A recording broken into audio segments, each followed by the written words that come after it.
Hey everybody, this is Marcel with Ernie Racing News, turning over to December 13th, 2022. Here I am with Freddie the Cougar. He's all passed out, drugged up. He got himself in a little fight somewhere down the street, and so anyways, he's here for the news report.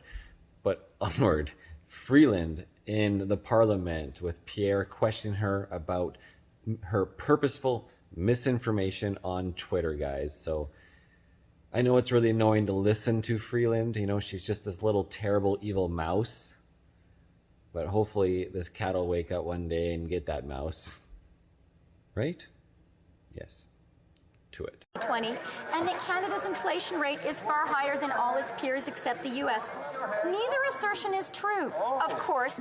So why should we listen to anything the member for Carleton has to say? The honourable member for Carleton. Well, the member loves to quote the Liberal state-funded media to defend herself. Well, let's do that. Let's do that. Let me quote the Globe and Mail.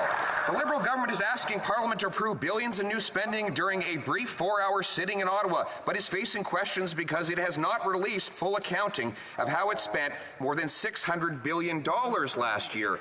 Mr. Speaker, we don't know how this deficit ranks because they won't release the public accounts. All we know is that they have flooded the economy with over $500 billion of deficit spending, driving up, for example, housing prices to the second highest in the world. So I will go back to the same question. Does Canada have a housing bubble? Yes or no? The Honourable Deputy Prime Minister. You know, Mr. Speaker, maybe the Conservatives' truth problem starts at the top. After all, a recent press conference by the Leader of the Opposition was littered with misleading statements about the economy. I won't get through all of them, but I'll start. He said Canada has the lowest growth. The truth? Q3 GDP numbers show our economy is growing faster than the US, UK, Japan, and Australia. He said Canada has the worst record on employment. The truth? We have recovered over 106% of jobs lost since the pandemic, compared to just 83% in the US. I could go on, Mr. Speaker, but I've run out of time. The honourable member for Carleton.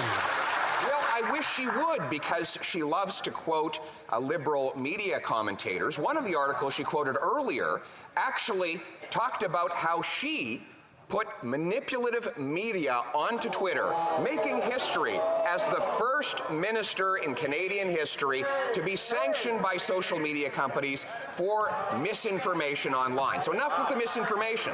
The question concerned the price of housing.